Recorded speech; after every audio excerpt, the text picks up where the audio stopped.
اب میرے سامنے سے ہٹو گے تو میں گاڑی سے اتروں گی نا، یہ میرے منہ پر چڑھ کر کھڑے رہو گے؟ وہ حقارت سے سوالیہ نگاہوں سے اس کی جانب دیکھ کر گاڑی سے نیچے اترنے کا راستہ مانگ رہی تھی۔ حازم اس کا مطالعہ سن کر پیچھے ہٹ گیا اور اسے اترنے کا راستہ دیا تھا۔ وہ اپنا غرارہ دونوں ہاتھوں سے سنبھال کر بامشکل گاڑی سے نیچے اتری تھی۔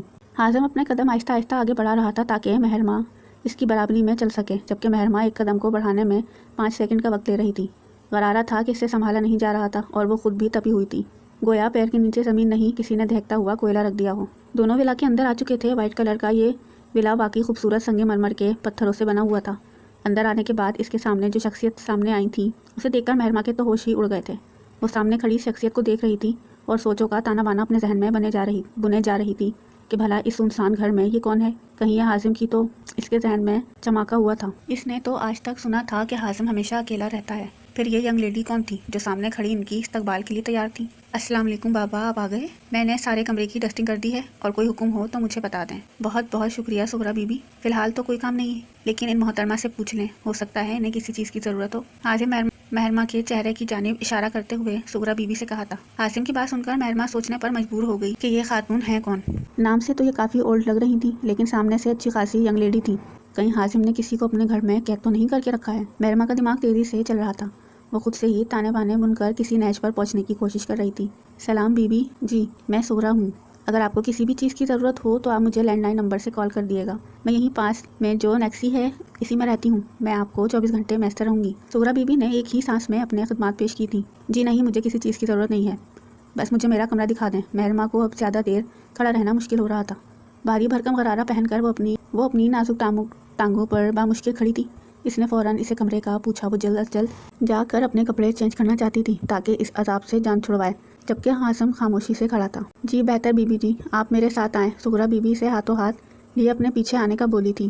مہرماں ان کے ساتھ ہولی۔ ہاں البتہ پیچھے پلٹ کر اس نے حازم کو گھورنا ضروری سمجھا تھا، جبکہ حازم ہونٹوں کو آپس میں بھینچے دونوں ہاتھ جینس کی پاکٹ میں ڈال کر سنجیدگی سے اسے گہری نظروں سے دیکھ رہا تھا۔ وہ منہ بھسورتی غرارے کو سنبھال کر سیڑھیاں چڑھ کر اوپر آئی تھی۔ سغرا بی بی اسے ایک نہایت ہی خوبصورت کمرے میں لے کر آئی تھی۔ کمرہ بالکل صاف ستھرا تھا، ایسا لگ رہا تھا کہ یہاں کسی ذی روح نے کبھی پر نہ مارا ہو۔ کمرے میں قدم رکھتے ہی اسے نہایت خوبصورت خوشبو کا احساس ہوا تھا۔ یہ رہا آپ کا کمرہ بی بی جی، اور آپ کا بیگ قادر نے لا کر یہاں پر رکھ دیا ہے۔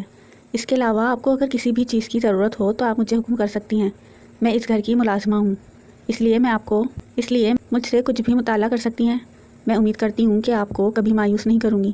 سغرا بی بی اسے اس کی بیگ کی جانب اشارہ کرتے ہوئے مخاطب ہوئی تھی۔ آخر وہ ان کے صاحب کی دلہن تھی، اس کا خیال رکھنا ان کی ذمہ داریوں میں سے ہی اولین ذمہ داری تھی، جبکہ وہ ابھی کمرے کا جائزہ لینے میں مصروف تھی۔ کمرہ واقعی بہت خوبصورت تھا۔ جہازی سائز کے بیڈ کے کناروں پر گلدان رکھا ہوا تھا جس میں سفید رنگ کی گلاب رکھے ہوئے تھے۔ شاید یہ خوشبو انہی گلابوں سے آ رہی تھی۔ کمرے سے اٹھتی بھینی بھینی خوشبو اس کو اپنے حصار میں لے رہی تھی۔ بنتا تو بہت شریف ہے، لیکن اس کو شرم نہیں آتی۔ گھر میں جوان عورت ساتھ رہتی ہے، بھائی ملازمہ ہوگی میرے سامنے اپنے لیے، نہ جانے کس حیثیت سے رکھتا ہو۔ وہ 3 میں 13 جوڑنے کی کوشش میں ہلکان ہوئے جا رہی تھی۔ غرارے کو دونوں ہاتھوں سے پکڑ کر بیڈ کی جانب آئی جہاں پر اس کا بیگ رکھا ہوا تھا۔ اس نے چین کھول کر اس میں سے ایک چند جوڑے کپڑے رکھے تھے جس کو آتے ہوئے آسیہ بیگم نے لازمن طور پر رکھا تھا، کیوں نہ کہ اسے کپڑوں کی ضرورت تو لازمی ہوتی۔ اس نے بیگ کے اندر سے محض ایک جوڑا باہر نکالا تھا۔ جوڑے کو ہاتھ میں لے کر اس نے واش روم کا رخ کیا۔ واش روم میں داخل ہونے کے بعد اسے اندازہ ہوا تھا یہ واقعی کوئی لگژری ہاؤس ہے۔ ٹاول سے لے کر نہ جانے کتنے قسم کی اجزاء رکھی تھیں۔ وہ واش بیسن کے سامنے آ کر کھڑی ہوئی جہاں پر ایک بہت بڑے سائز کا شیشہ سفید وال کے ساتھ لگا ہوا تھا۔ مہرماں نے چند ٹیشو پیپرز کیبنٹ سے نکال کر ہونٹوں پر لگی لپسٹک کو اچھی طرح صاف کیا۔ رونے سے اس کی آنکھیں سوج گئی تھیں۔ اس نے ٹیشو ڈسٹ بن میں ڈال کر ٹیپ آن کیا، پانی کے چند چھینٹوں کو منہ پر مارا۔ پانی کی حدت محسوس ہوتے ہی اسے کچھ حد تک اپنے سینے میں جلتی آگ کی جگہ سکون محسوس ہوا۔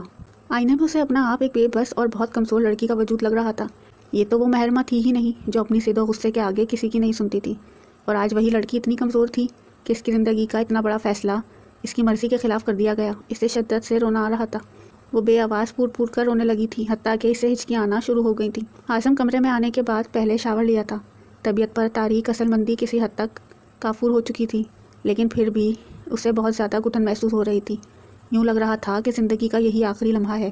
اسے سمجھ میں نہیں آ رہا تھا کہ وہ کس طرح ان سب چیزوں کو مینیج کرے گا۔ بالکنی میں اس نے سب سے پہلے ایک سگریٹ جلایا اور اس کو ہونٹوں تلے دبا کر کش لینے لگا۔ سگریٹ کے دھوئیں کو فضا میں اڑایا تھا۔ ٹینشن اس قدر ذہن پر سوار تھی کہ ایک سگریٹ سے تو کوئی کام نہیں بنتا۔ اس نے ایک کے بعد دیگر سگریٹیں جلائیں۔ ویسے تو وہ سگریٹ پینے کا عادی نہیں تھا، لیکن جب ٹینشن حد سے زیادہ گزر جاتی تو مجبوراً ایک دو کش لگا ہی لیتا تھا۔ اس وقت بھی اس کے دل پر منو من بوجھ تھے۔ زندگی میں اتنی تیزی سے یہ تبدیلی آئی تھی کہ جس کو وہ ایکسیپٹ کرنے کے لیے بھی تیار نہیں تھا۔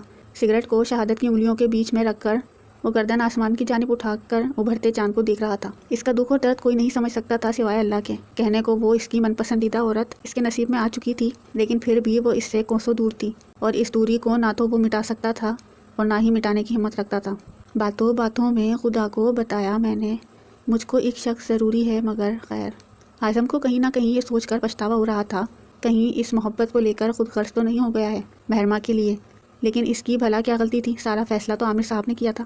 سگریٹ کا سلسلہ یوں ہی چلتا رہا۔ آخر وہ سوچوں کے تنگ گہراؤں سے تنگ ہار کر روم میں پھر سے آ گیا۔ نیند تو آنکھوں سے کوسوں دور تھی۔ ایک ہی گھر میں رہتے ہوئے ایک ہی چھت کے نیچے دونوں کے کمرے الگ الگ تھے، بس ایک دیوار کا فاصلہ تھا، ورنہ کیا کچھ نہیں تھا۔ مہرما کو الگ کمرے میں رکھنے کا فیصلہ بھی اعظم کا ہی تھا۔ وہ فریش ہو کر ناشتے کی ٹیبل پر آیا تھا۔ ٹیبل پر کئی طرح کے لوازمات سجے ہوئے تھے، شاید نئی دلہن کے آنے کی خوشی میں، لیکن دلہن کا تو کہیں اتا پتہ ہی نہیں تھا۔ اس نے چند لقمے ہی زہر مار کیے تھے، بھوک کا تو نام و نشان نہیں تھا۔ جب دل پر بوجھ ہو تو انسان کو کہاں بھوک و پیاس کا احساس ہوتا ہے۔ زہرا بی بی سے مہرما کے متعلق پوچھا۔ خان بابا میں 2 بار اوپر گئی تو دروازہ بند تھا۔ میں نے دستک دی، پھر بھی دروازہ نہیں کھلا، شاید ابھی تک دلہن رانی سو رہی ہیں، زہرا بی بی آہستگی سے بولی۔ اچھا ٹھیک ہے، میں دیکھتا ہوں، آپ جائیں۔ اعظم نے جانے کی اجازت دے کر خود سیڑھیاں چڑھ کر اوپر پہنچا تھا۔ اس نے دیکھا تو دروازہ بند تھا۔ اس نے 1-2 بار دروازے پر ہاتھ رکھ کر کھٹکھٹایا، لیکن اندر سے کوئی آواز نہیں آ رہی تھی۔ اعظم کو تھوڑی پریشانی ہوئی۔ دروازے پر ہاتھ رکھ کر اس نے پھر 1-2 بار اور ٹرائی کیا، لیکن دروازہ بند تھا۔ مہرما دروازہ کھولو، اعظم کی آواز میں پریشانی صاف جھلک رہی تھی۔ آخر کچھ دیر کی مشقت کے بعد مہرما نے دروازہ کھول ہی دیا۔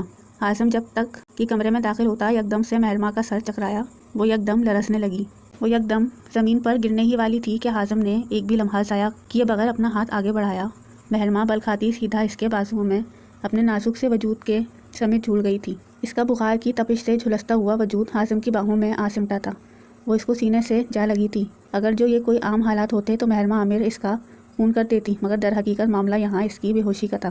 مہرما آنکھ کھولو۔ اعظم نہایت پریشانی سے اس کے گال پر اپنا ہاتھ رکھ کر تھپتھپا رہا تھا۔ اس کا چہرہ سرخ لال ہو چکا تھا۔ بخار کی حدت سے اس کی آنکھیں بند تھیں۔ اس کے اندر اتنی طاقت نہیں تھی کہ وہ آنکھیں کھول کر کوئی منظر دیکھ سکے۔ اعظم اس کا ہاتھ اپنے دونوں ہاتھوں کے درمیان میں لے کر ہلکا سا دباؤ دیا تھا۔ مہرما شدید بخار میں تپ رہی تھی۔ وہ اس کے لب مسلسل ہل رہے تھے۔ اعظم نے پھر ایک بھی لمحہ ضائع کیے بغیر اس کو اپنے بازوؤں کے گھیرے میں اٹھایا اور تیز قدموں سے سیڑھیاں اتر کر کیس کو ٹیبل سے اٹھاتا سیدھا پورچ میں لے کر آیا تھا۔ گاڑی کا پچھلا دروازہ کھول کر سیٹ پر آہستگی سے لٹا دیا۔ یہ سب دیکھ کر زہرا بی بی بھی اس کے پیچھے ہاپتی کاپتی دوڑ کر آئی تھی۔ اس نے زہرا بی بی کو بھی گاڑی میں بیٹھنے کا اشارہ کیا۔